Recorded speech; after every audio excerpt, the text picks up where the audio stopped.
ઓમ શ્રી ગણેશાય નમઃ. જય શ્રી કૃષ્ણ મિત્રો. ભાદરવા સુદ બીજ રામદેવ પીરના નોરતા. આજે આપણે સાંભળીશું રામદેવ પીરની કથા. જન્મથી લઈને રામદેવ પીરની સમાધિ સુધીની કથા સાંભળીશું અને મિત્રો આપણા જન્મના પાપ બાળીને નષ્ટ કરીશું. તો મિત્રો ખૂબ જ પાવન પવિત્ર આ વાર્તા છે. બને એટલી શેર કરજો. વિડીયો સારો લાગે તો લાઈક જરૂર કરજો. કોમેન્ટ બોક્સમાં જય રામદેવ પીરનું નામ પણ જરૂર લખજો. એટલી સરસ કથા છે કે રોમ રોમમાં ભક્તિમય થઈ જશે, ભક્તિ જાગશે. તો મિત્રો ચાલો આપણે સાંભળીએ. જય રામા પીર. આજે આપણે રામદેવ પીરની વાર્તા અને વ્રત વિશે જાણીએ. રામદેવ પીરનો જન્મ ક્યાં અને કેવી રીતે થયો એની થોડી ઘણી ઝાંખી આપણે કરીશું. રામદેવ પીર. રામદેવ પોખરણના રાજા અજમલરાય અને મીનળદેવના પુત્ર વિરમદેવના વીર અને સગુણાના ભાઈ તેમજ રણુજાના રાજા તરીકે ઓળખાય છે. એક વખત પોખરણ ગઢના રાજા અજમલરાયજી તેમના સૈનિકો અને સેનાપતિ સાથે નગર ચર્ચા કરવા નીકળે છે અને સેનાપતિ પૂછે છે કે મહારાજ આટલા વેલા નીકળવાનું કારણ શું?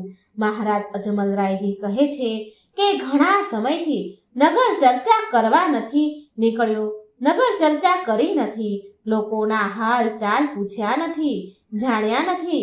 તો આજે હું પોખરણ ગઢની પ્રજાના હાલ ચાલ જાણવા માટે જઈ રહ્યો છું. પોખરણ એ મારવાડમાં આવેલું છે. પોખરણ ગઢના રાજા અજમલરાયજી એક દયાળુ રાજા છે. એમના પુત્ર સમાન પ્રજાને પ્રેમ કરે છે. પ્રજા એમના પુત્ર સમાન છે, પણ એમની પ્રજા એમના માટે કંઈક જુદું જ વિચારે છે. જ્યારે નગર ચર્ચા કરવા આવ્યા ત્યારે ખેડૂત ભાઈઓ ખેતરમાં વાવણી કરવા જઈ રહ્યા હતા અને અચાનક જ રાજાને આવતા જોઈ અને ઊંધું ફરીને મોઢું ફેરવીને ઊભા રહી ગયા. રાજાએ અજમલરાયે પૂછ્યું, કેમ ભાઈઓ, તમે મને જોઈને આમ ઊંધા કેમ ફરી ગયા? કેમ ઊંધા ફરીને ઊભા છો?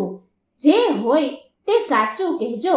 એટલે ખેડૂત ભાઈએ કહ્યું, મહારાજ ભૂલ થાય તો માફ કરજો, પણ આજે અમે વાવણી કરવા જતા હતા અને તમારા દર્શન થયા, પણ તમારા દર્શન તો અમારા માટે અપશુક નિયાળ છે કહેવાય, કારણ કે તમે વાંજ્યા છો.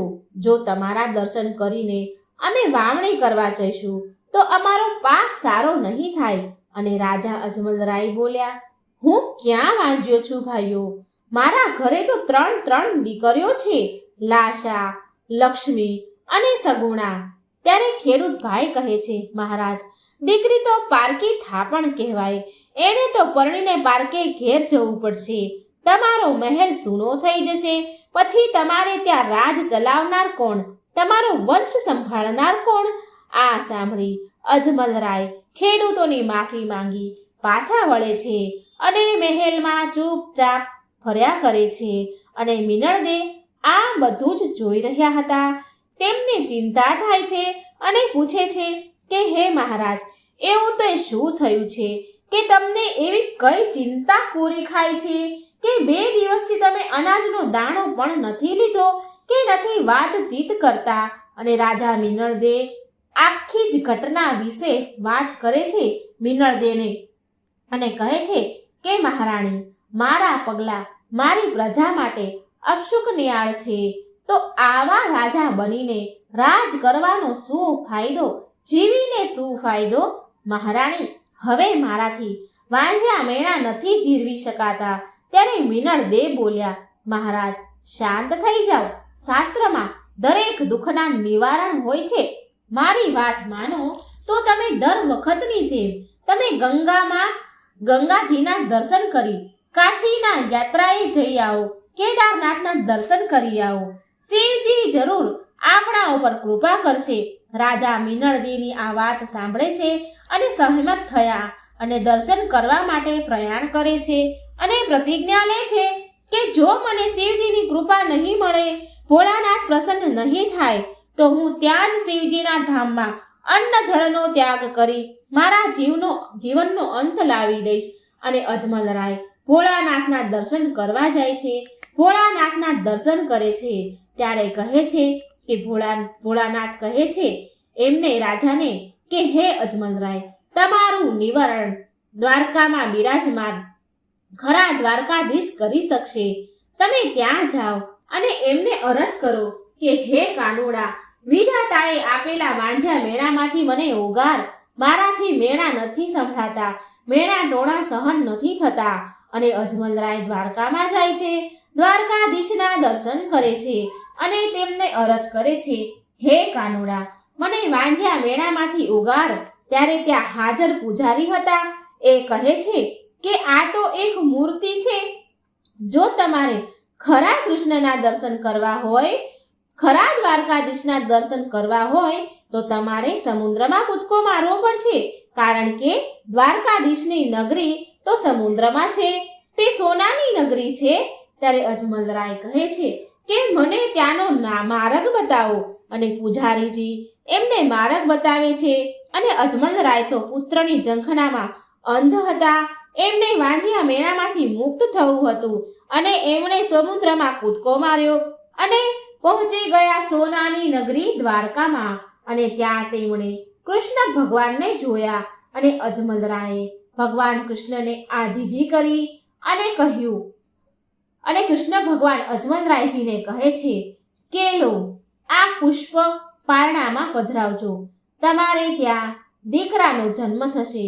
અજમલરાયજી શ્રી કૃષ્ણ ભગવાનને ફરી કાલાવાલા કરે છે કે હું એવું ઈચ્છું છું કે તમે મારે ત્યાં પુત્ર રત્ન તરીકે પધારો. અને કૃષ્ણ ભગવાન એમને બીજું પુષ્પ અર્પણ કરે છે અને કહે છે, જરૂર, તમારો દીકરો બનીને હું અવતાર લઈશ. પ્રથમ પુત્ર તમારે થાય તો એમનું નામ વિરમદેવ રાખજો. અને લો, આ મારી 4 નિશાની છે. 4 નિશાની રતન, કટોરો, કેડિયું, અમરડાળ. જો આ 4 નિશાની તમને દેખાય તો માનજો કે મારો જન્મ થયો અને મારું નામ રામદેવ પીર રાખજો.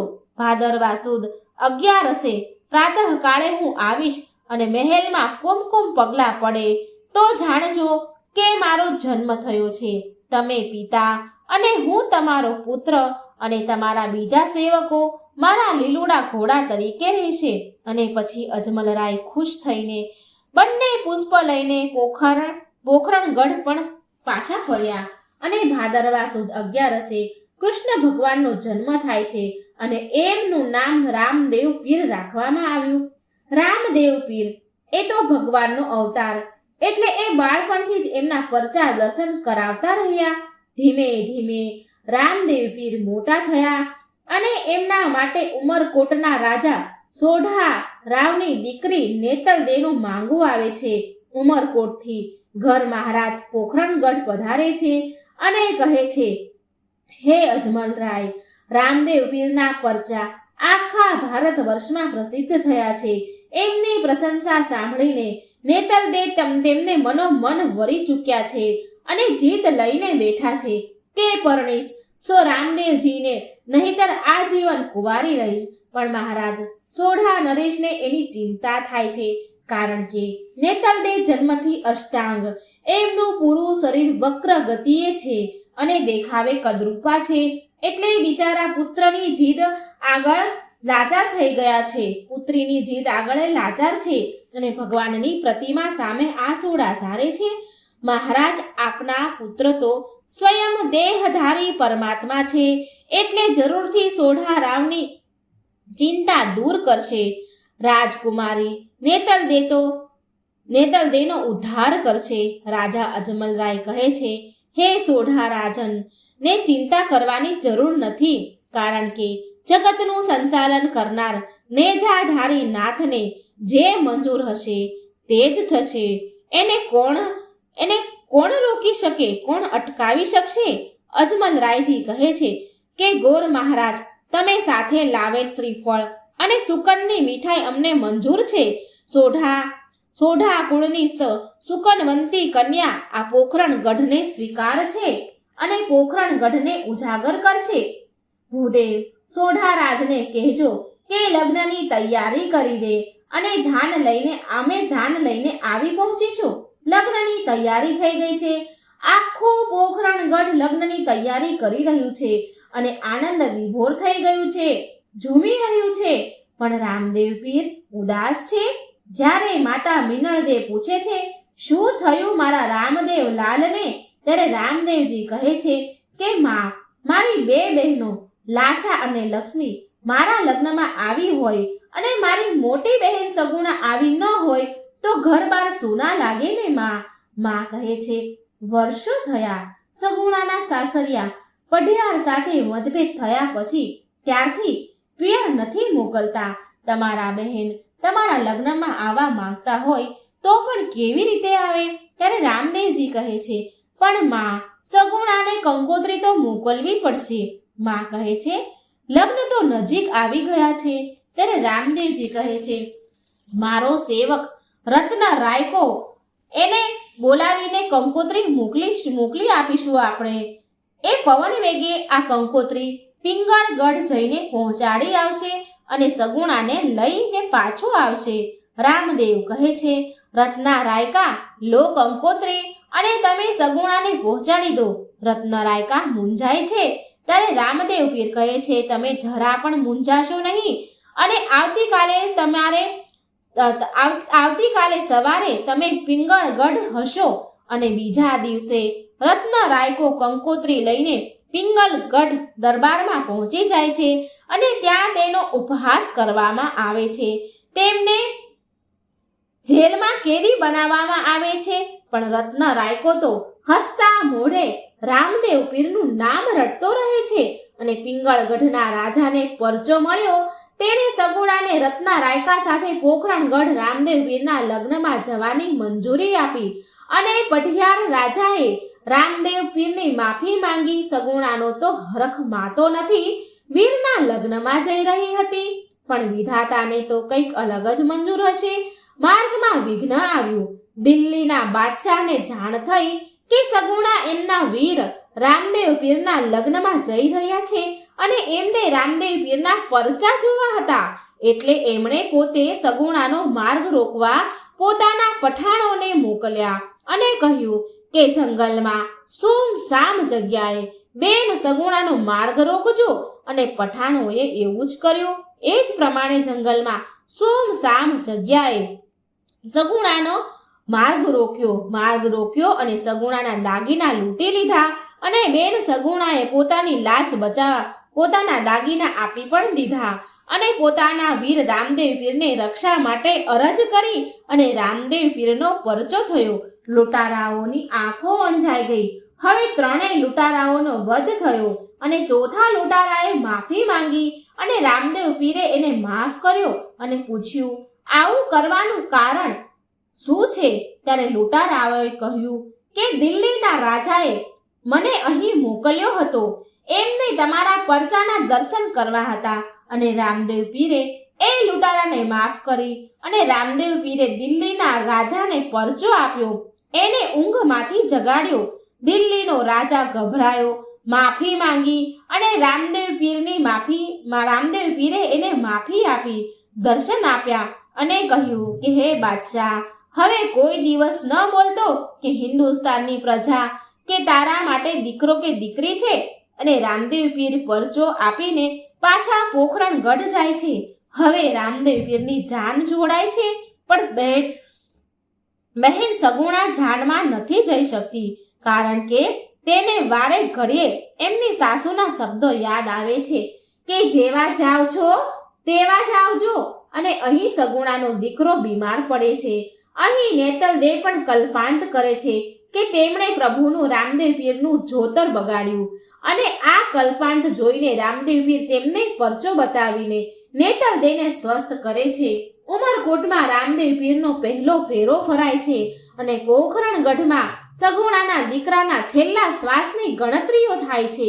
જ્યાં રામદેવ પીરનો બીજો ફેરો ફરાય છે ત્યાં સગુણાના દીકરાનું મૃત્યુ થાય છે અને રુદન કરે છે અને કહે છે કે જો મને આવી જાણ હોત તો હું પિંગલગઢથી રામદેવ પીરના લગ્નમાં ન આવી હોત. અને રામદેવજી લગ્ન વિધિ પતાવીને આવે છે અને પોખરણગઢ આવીને કહે છે, બહેન સગુણા ક્યાં છે? ક્યાં છે મારો ભાણિયો? ક્યાં છે? તારો મામો બોલાવે છે. સગુણા આક્રંદ કરી રહી છે. વીરા, હવે એ નહીં ઉઠે. એ કાયમ માટે સૂઈ ગયો છે. પણ આ તો રામદેવ પીર છે, પરચો બતાવ્યા વગર રહે નહીં. અને એમણે ભાણિયાને સજીવન કર્યો.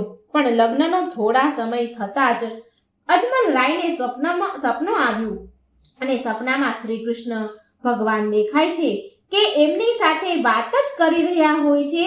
ત્યાં લીલુડા ઘોડે રામદેવ પીર સવાર થઈને આવે છે અને કૃષ્ણ ભગવાનમાં સમાઈ જાય છે. અને અજમલ રાય તો અચાનક ઊંઘમાંથી જાગી ઉઠ્યા અને મિનળદે પૂછી રહ્યા છે કે શું થયું રાજન? કેમ આટલા ગભરાયેલા છો? ત્યારે અજમલ રાય કહે છે કે મને સપનું આવ્યું છે. સપનામાં કૃષ્ણ ભગવાન આવ્યા, મને દેખાયા ભગવાન, અને અચાનક જ રામદેવ પીર લીલુડા ઘોડે આવીને એમનામાં સમાઈ ગયા. અને ત્યાં ડાલીબાઈ પણ ઊભા હતા. ત્યારે મિનળદે કહે છે, અરે હા ડાલીબાઈ એ તો રામદેવ પીરની પરમ ઉપાસક છે. એ દર માસે બીજનો પાઠ કરે છે અને એ ગામની ગાયોને ચરાવીને ગુજરાન ચલાવે છે. ત્યાં તો રામદેવ પીર પ્રગટ થયા અને કહે છે કે મારી લીલાની અવધિ હવે પૂર્ણ થાય છે અને ભાદરવા સુદ 11 હું સમાધિ લઈશ. તે બધાને જાણ કરી દેજો કે જેથી કરીને બધાનો ભેટો થઈ જાય. બધા સમાધિની તૈયારીઓમાં વ્યસ્ત થઈ જાય છે અને પછી દોડા દોડ કરતા હોય છે. ત્યાં ડાલીબાઈ એક જણને પૂછે છે કે આ શેની તૈયારીઓ થઈ રહી છે? ત્યારે એ કહે છે, ત્યારે ત્યાંના લોકો કહે છે કે અરે ડાલીબાઈ, તમને ખબર નથી?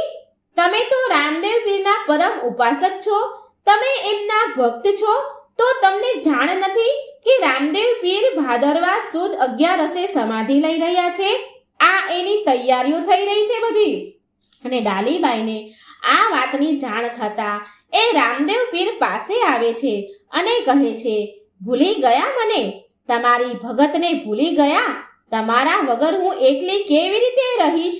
પ્રભુ, આ સમાધિમાં તો હું જ લીન થઈશ.